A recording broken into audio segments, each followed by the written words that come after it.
الحمد للہ رب العالمین والصلاة والسلام علی سید الانبیاء والمرسلین محمد وعلی آلہ واصحابہ اجمعین اما بعد قال اللہ تبارک و تعالی فی القرآن المجید والفرقان الحمید اعوذ باللہ من الشیطان الرجیم بسم اللہ الرحمن الرحیم وَإِذَا بُشِّرَ أَحَدُهُمْ بِالْأُنثَى ظَلَّ وَجْهُهُ مُسْوَدًّا وَهُوَ كَظِيمٌ يَتَوَارَى مِنَ الْقَوْمِ مِنْ سُوءِ مَا بُشِّرَ بِهِ أَيُمْسِكُهُ عَلَى هُونٍ أَمْ يَدُسُّهُ فِي التُّرَابِ أَلَا سَاءَ مَا يَحْكُمُونَ رَبِّ اشْرَحْ لِي صَدْرِي وَيَسِّرْ لِي أَمْرِي وَاحْلُلْ عُقْدَةً مِّن لِّسَانِي يَفْقَهُوا قَوْلِي صدق اللہ العظیم۔ میرے محترم بزرگوں اور عزیز بھائیوں،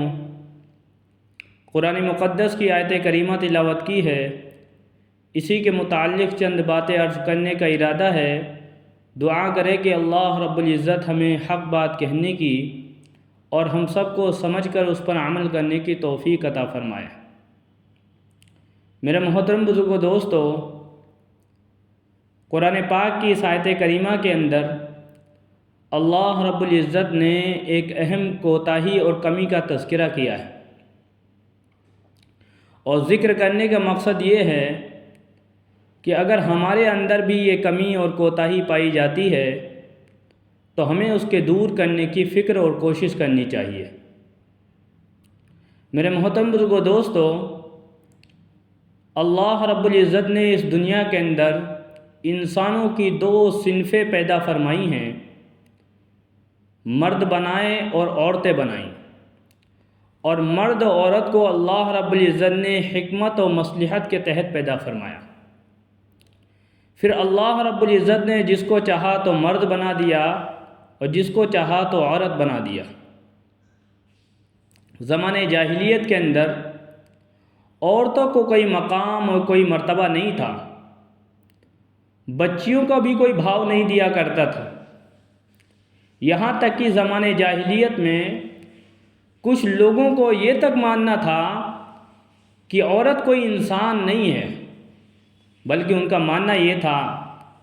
کہ عورت ایک انسان کی طرح دکھنے والا جانور ہے جس کو مردوں کی خدمت کے لیے پیدا کیا گیا۔ اس لیے ان کے یہاں اگر بچی کی پیدائش ہوتی، لڑکی کا جنم ہوتا تو بہت زیادہ اندر سے گھٹن محسوس کیا کرتے تھے اور عار محسوس کرتے، شرمندگی کا سامنا کرنا پڑتا تھا، اور ان کی کوشش یہ تھی کہ جتنے جلدی ہو سکے اس بچی سے چھٹکارا حاصل کر لیا جائے۔ بہت سارے لوگ اپنی بچیوں کو گلے سے دبا کر کے مار دیا کرتے تھے، کچھ لوگ اپنی بچیوں کو زندہ درگور کر دیا کرتے تھے، لیکن ایک بیٹی کا باپ بن کر کے زندگی گزارنا ان کے لیے مشکل تھا۔ لیکن جب اسلام آیا تو اسلام نے عورتوں کو وہ مقام و مرتبہ دیا جو کبھی بھی ان کو وہ مقام و مرتبہ نہیں ملا تھا۔ اللہ کے نبی علیہ الصلاۃ والسلام نے فرمایا، الجنت تحت اقدام الامہات، تمہاری ماؤں کے قدموں کے نیچے جنت ہے۔ جس عورت کی کوئی حیثیت نہیں تھی، مقام نہیں تھا، مرتبہ نہیں تھا، کوئی اس کو پوچھتا تک نہیں تھا، اسلام نے اس کے قدموں کے نیچے جنت بنا دی۔ آیت کریمہ جو تلاوت کی ہے، اس کے اندر اللہ رب العزت نے ارشاد فرمایا، وَإِذَا بُشِّرَ أَحَدُهُمْ بِالْأُنثَى، زمانے جاہلیت کے اندر جب کسی کو بچی کی پیدائش کی خوشخبری سنائی جاتی کہ مبارک ہو تمہارے گھر میں بچی کی پیدائش ہوئی ہے، تو ظل وجہہ مسودا وہو کظیم، تو بچی کی پیدائش کی خوشخبری سن کر اس کے چہرے پر ندامت اور شرمندگی کے آثار چھا جاتے تھے، مارے شرم کے اس کا چہرہ کالا پڑ جاتا تھا اور وہ اندر ہی اندر گھٹن محسوس کرتا تھا، ہائے میں ایک بچی کا باپ بن گیا۔ قرآن پاک نے کہا ہے،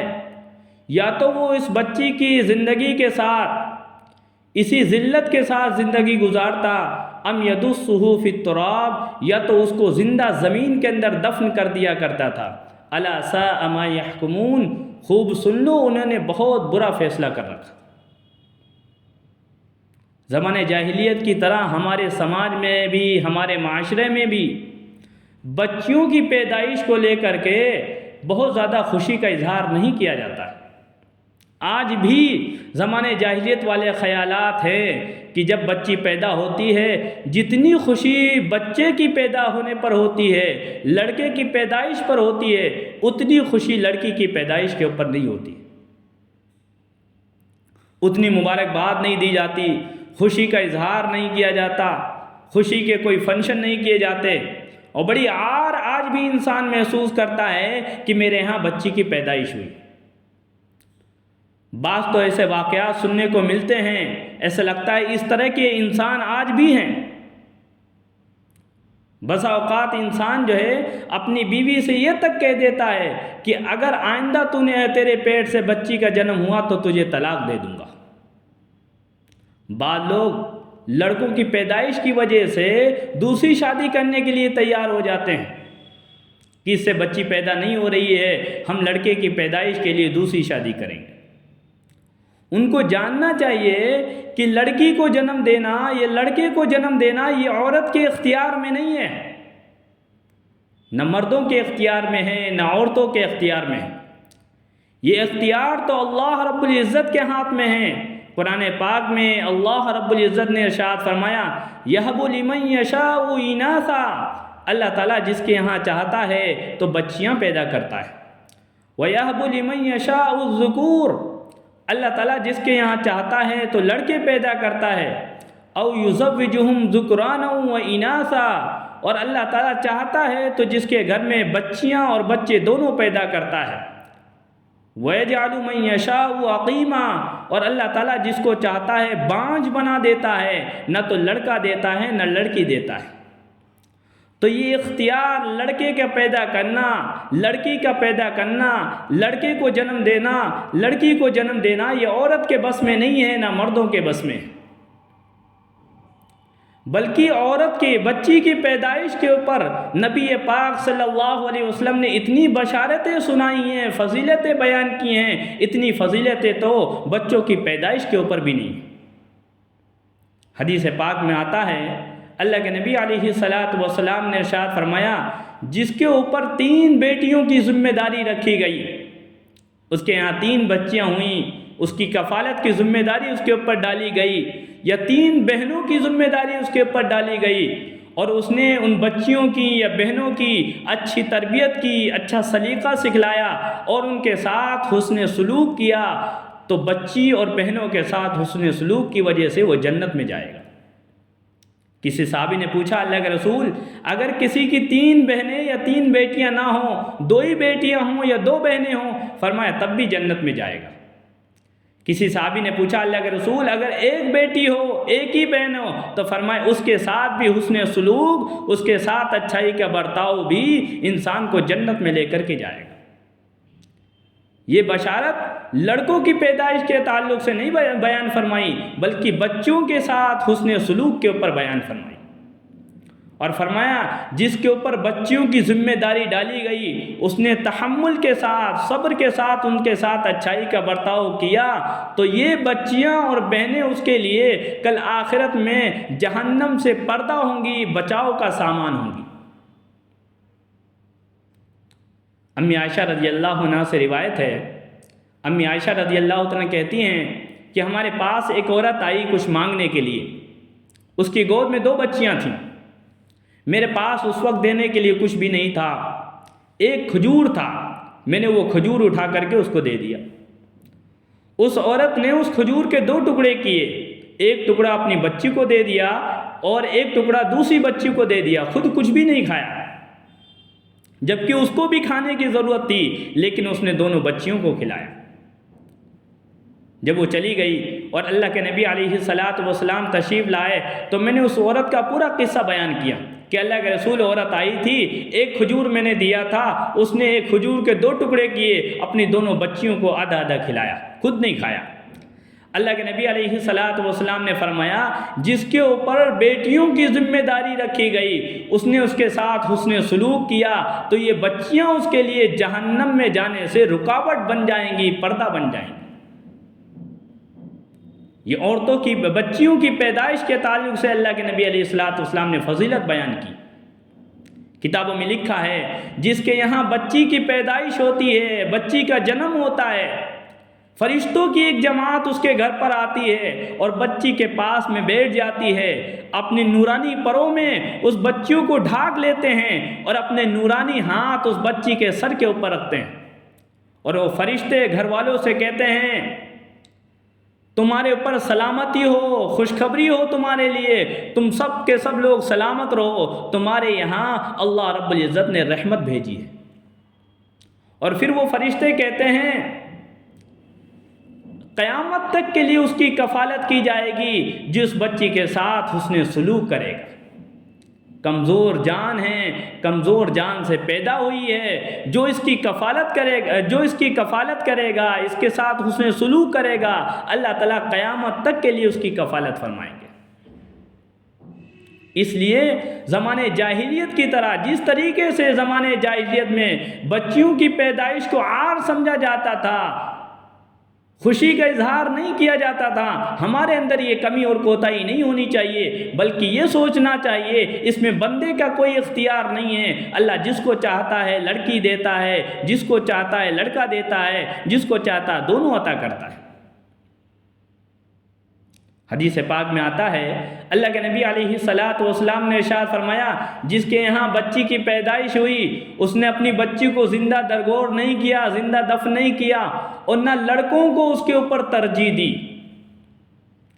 بیٹے بھی ہیں، بیٹیاں بھی ہیں، اپنی بیٹی کے اوپر بیٹوں کو ترجیح نہ دے۔ ایسا نہیں کہ بیٹوں کو خوب خرچے پانی دے رہا ہے، بچوں کی تعلیم کے اوپر، تربیت کے اوپر خوب خرچ کر رہا ہے، لیکن بیٹی کو نظر انداز کر رہا ہے۔ فرمائے جس کے وہاں بچی کی پیدائش ہوئی اس نے اس کو زندہ دفن بھی نہیں کیا اور اس کے ساتھ حسن سلوک کیا اور بچوں کو اس کے اوپر ترجیح نہ دی۔ اللہ کے نبی علیہ الصلوۃ والسلام نے فرمایا یہ ایسا انسان کرنے والا جنت کے اندر جائے گا۔ تو بچیوں کے ساتھ حسن سلوک کرنے والا، اچھائی کا برتاؤ کرنے والا جنت کا سرٹیفکیٹ اپنے ساتھ لے کر کے گھوم رہا ہے۔ نبی پاک صلی اللہ علیہ وسلم کی خدمت میں ایک صاحب نے اپنا زمانے جاہلیت کا واقعہ بیان فرمایا،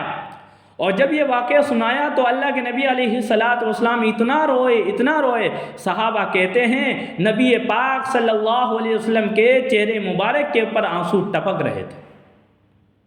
ایک صاحب آئے اور کہنے لگے اللہ کے رسول میرے گھر میں بچی کی پیدائش ہوئی، زمانے جاہلیت جب تھا، میں اسلام نہیں لایا تھا، بڑی خوبصورت بچی، ہونہار بچی تھی، وہ بڑی ہوئی، چلنے لگ گئی، میرے پاس دوڑ کر کے آتی، مجھے سینے سے لگاتی، مجھے پیار کرتی تھی، وہ میری بات مانتی تھی، مجھ سے محبت کرتی تھی، لیکن اس بچی کا میرے پاس رہنا اور اس کو میرے سامنے دیکھنا مجھے پسند نہیں تھا، میں عار محسوس کرتا تھا کہ وہ میرے ساتھ رہے، اور ہمیشہ یہ خیال رہتا تھا کہ اس کو زندہ دفن کر دیا جائے۔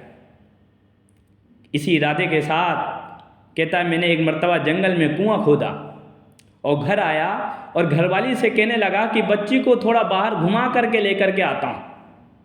بچی کو لے کر کے گیا، بچی سے کہا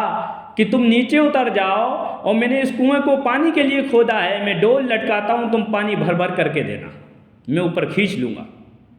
بچی نیچے اتری، کہتا جیسے ہی بچی کو میں نے گڈھے میں اتارا، کنویں کے اندر اتارا، میں نے اوپر سے مٹی ڈالنا شروع کر دی۔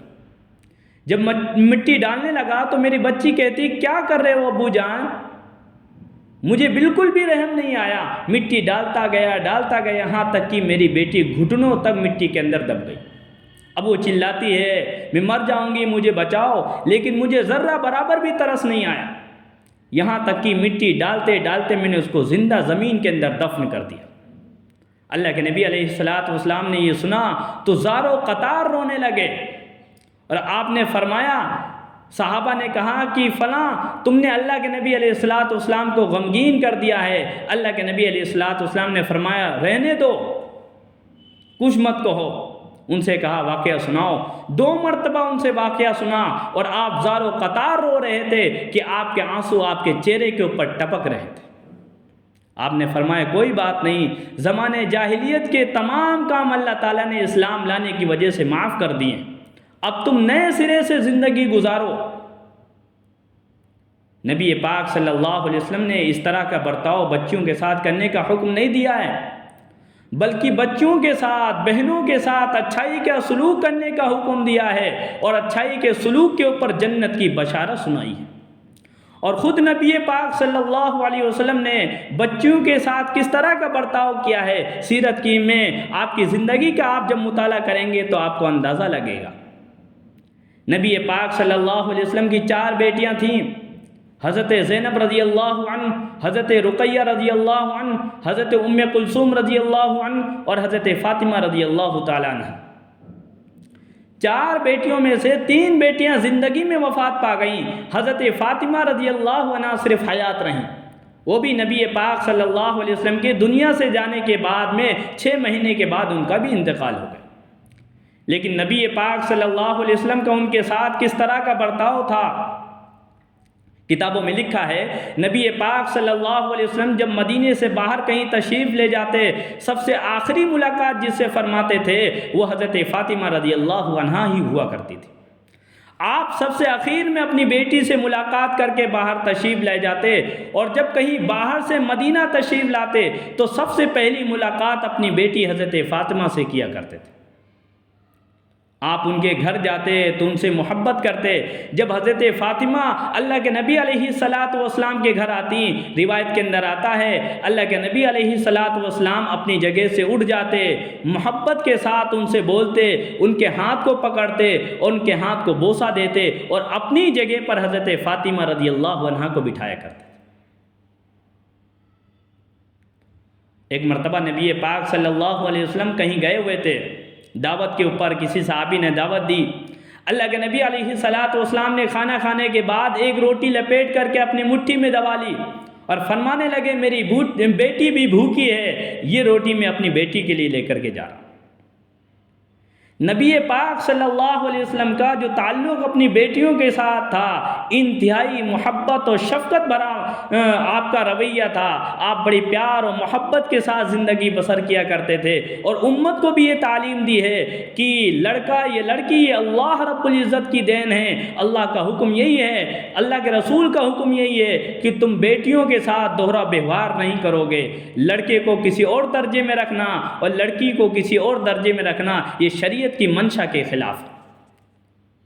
اس لیے اگر ہمارے اندر یہ کمی اور کوتاہی ہے، ہمارے دل میں بھی اپنی اولاد کے لیے، بچیوں کے لیے اور بچوں کے لیے الگ الگ محبت کے معیار ہیں، تو خدا را اپنے دل کے اندر اس کمی اور کوتاہی کو اپنے سے دور کرنے کی کوشش کریں۔ اللہ تعالیٰ اس وقت کی گزارشات کو قبول فرمائے، کہنے سننے زیادہ عمل کرنے کی توفیق عطا فرمائے۔ آمین واخر دعوانا الحمدللہ رب العالمین۔